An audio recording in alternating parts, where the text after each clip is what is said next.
Tony Abbott, good morning. Welcome. Morning, Barry.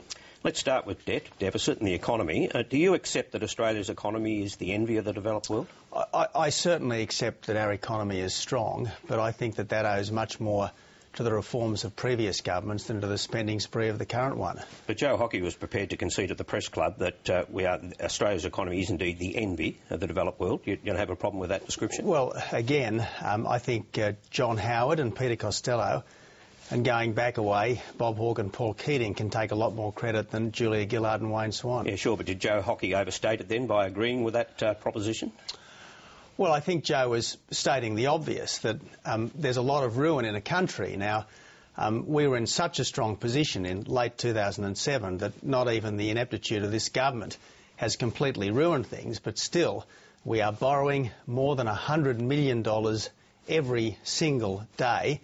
And you can't go on doing that. Yes, but then because it was quite specifically that proposition that was put to Joe Hockey about debt and deficit and the position relative to the rest of the world, when he conceded that point, why then do you go on about debt and deficit when that is our position against the rest of the world? Because, Barry, under the coalition, debt will always be lower and deficits will always be smaller. And we want to work very swiftly to get debt and deficit under control in the first term of a coalition government.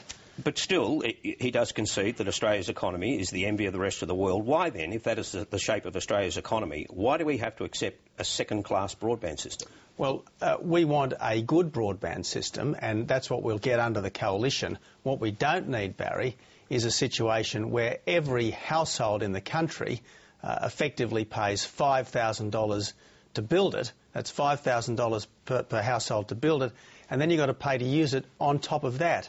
I mean, we don't need to spend so much to get a decent broadband system. But if we are one of the wealthiest countries in the world, why can't we have the best? Well, if you look at other countries which have got good broadband systems, like Korea, for instance, like Singapore, for instance, they've spent nothing like $5,000 per household to create a government-run monopoly, which inevitably, given the history of this government, is much more likely to be a white elephant than a screaming success. But however you get there, you would want Australia to keep pace with those other countries, wouldn't you? Korea, Japan? I'd want Australia to have a good system, and I believe that's what they'll get under the coalition. But it's got to be affordable and it's got to be deliverable. But you do appreciate the value to the economy of a high-speed broadband. It's not just about downloading movies. Yeah, of course I do, Barry. Of course I appreciate the importance of these things, but let's not assume that we should put all our eggs in the high-fibre basket either. I mean, all of the people who are making daily use of telecommunications services, increasingly they're using wireless technology. All those people who are sending messages from their iPhones and BlackBerries, all those people sitting in airport lounges using their computers, I mean, they do not rely on fixed-line services, so why should the government be so obsessive about fixed-line services? So just to be clear then, why you oppose the government's approach to this, is it because the best high-speed broadband doesn't matter or we simply can't afford it? Well, I think that there's always got to be a blend between the product and the price, and what we need is a good product at a price we can afford, and I don't believe that what we are being offered by the government is affordable or deliverable, given this government's tendency to get us into debt and deficit and this government's chronic inability to deliver things on time and on budget. And when the technicians said this week that they can deliver it 10 times faster than they first thought, you said that's completely implausible. Well, look, there are a lot of claims around. I mean, there are a lot of people claiming that wireless technology is going to give us very high speeds in the not-too-distant future, and that's why I would rather rely on a competitive market than depend upon a monopolistic government to provide us with decent services here. Yes, but you say you're not a tech head, and neither am I, but to say that it's completely implausible when the technicians say that it is, that's a bit of a stretch, But they haven't even built this thing yet. I mean, they haven't even built it yet. They know what they're building. Well, Yeah, and how well do they know the Rudd-Gillard government? I mean, you know, the Rudd-Gillard government is ultimately going to build this thing, and look at their record when it comes to roof bats and school halls. But it's their design that they're building, and they make this judgment about it, and you disagree. Well, as I said, Barry, what we need is something which is affordable and deliverable, and I think that's what the coalition is offering people. But surely the issue here is, if you don't understand it, at least trust those who do. Well, I'm very happy to trust experts in area of their expertise, but I don't necessarily trust the experts to tell the government how much the government should spend and whether it should be a monopolistic or a comparative system. And I think if we want affordable, deliverable broadband services, we're much more likely to get them from a competitive market than from a monopolistic government. All right, let's talk about the parental leave scheme. You're offering the equivalent of up to $150,000 a year. Now, why does it have to be that generous? Because this, Barry, is an employment entitlement. It's a workplace entitlement. It's not a welfare entitlement. And a scheme which doesn't give people their wage isn't really a paid parental leave scheme. It's just another welfare scheme. But up to, well, it's $75,000 over 6 months for those who are earning that now. Most people would accept less than that, surely. But Barry, if you take holidays, you get paid at your salary.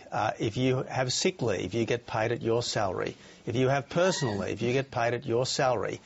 If it's going to be a proper leave scheme as opposed to a welfare measure, people should get paid at their salary. This is a 6-month leave scheme. Well, but that's the whole point.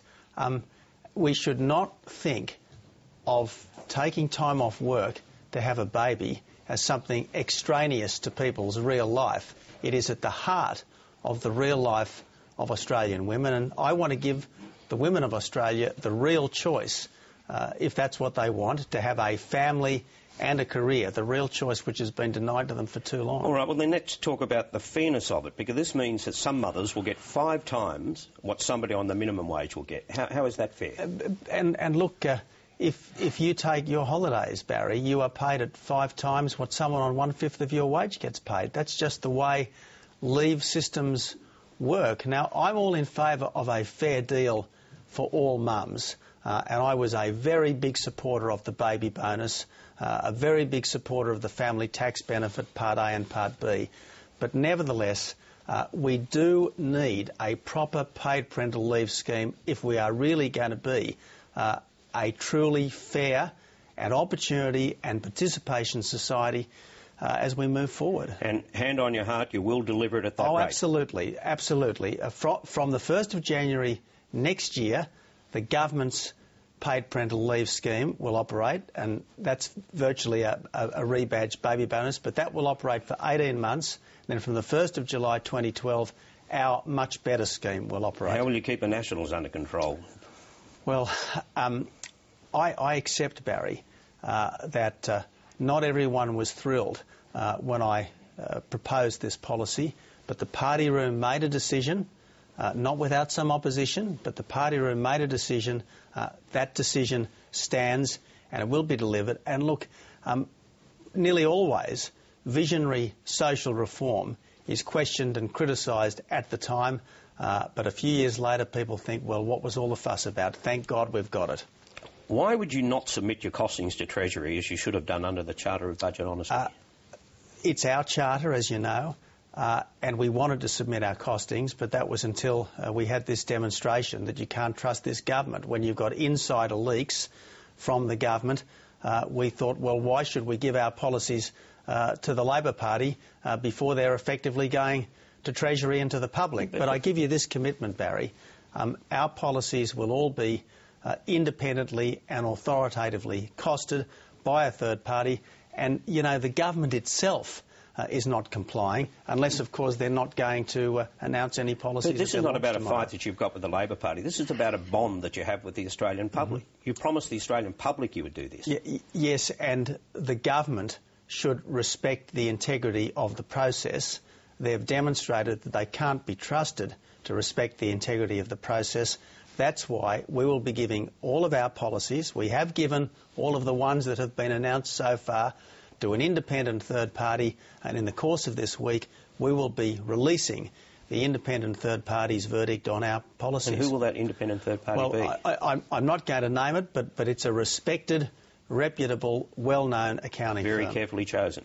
Well, one that look, we will live or die by what we've done. I accept that, and I am confident that when the public see all of our bookkeeping, see the independent third party's verdict, they will say, yep, good job, Coalition. And this implies that it's not only the government you don't trust Treasury, you don't trust the Department of Finance, you think that they will dodge it. Well, I don't know where the leak came from, and if the government had been serious here, they would have got to the bottom of this. But again, Barry, I just make the point, the government has not complied with the charter. I mean, the sheer hypocrisy of Treasurer Swan getting all hysterical on Friday, and yet he has not submitted his policies in this election, let alone last election, to the Treasury for independent costing.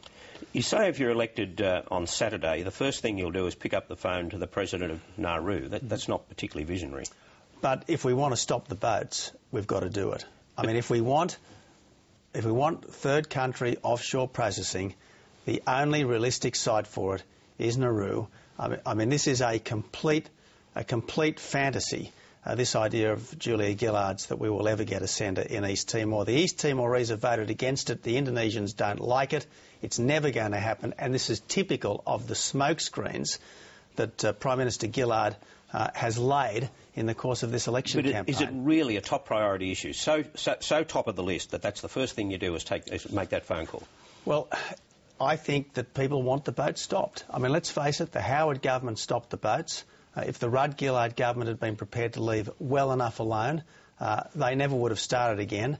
But if we seriously want to put the people smugglers out of business, we've got to put this government out of business. Now, I don't know whether you were watching Channel 9 earlier this morning. What's the first thing you think of when you hear the name Mark Latham? Look, they made him their leader. What does it say about the judgment of the Labor Party that in 2004 they wanted us to make Mark Latham the Prime Minister? 2007, they wanted us to make Kevin Rudd the Prime Minister. And look what's happened to both of them. And one of the points I make is that if Labor win, you can't be confident that Julia Gillard will serve a full term because you can't be confident that the factions will let her. And what do you make of those polls this morning? They're in the marginal seats. Do you get a sense that you're doing better in the marginal seats than you are overall?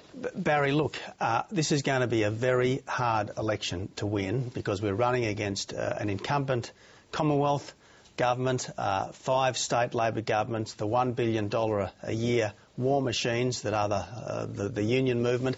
So, look, I'm going to be running hard right down to the wire. One of the things that I'd like to see, Barry, in the course of this week is another town hall-style meeting. I think it's good to see the public questioning the candidates for the Prime Ministership. I think that the Rooty Hill format was a good one. It would have been better if the feed had been available more widely, but I think that would be a really good way to put both candidates for the top job and their policies on display before the Australian people. And it would have been better still if it was a debate. You're prepared to turn it into a genuine debate. But you know, in the end, Barry, it's not politicians shouting at each other that should determine the election. It's politicians answering questions from fair income Australians. But you're not shouting at one another in debates. They're quite civil. Well, you haven't been watching Parliament that often, Barry. Look, I think this town hall meeting format is a very good format, and I don't think that leaders should be frightened of getting out of the normal comfort zone, which is just the sort of argy-bargy that we have in Parliament every day. That's precisely what a debate is. That takes you out of your comfort zone and you won't do a debate. But the point is this, that town hall format was a real innovation. Well, you were clearly happy with it. Well, I mean, look, it was great for the public. I mean, they were there up close and personal with the people who want to lead our country. I think it would be a very good way to bring this election, this knife-edge election, to a good decision. Thanks for your time this morning. Thanks, Barry.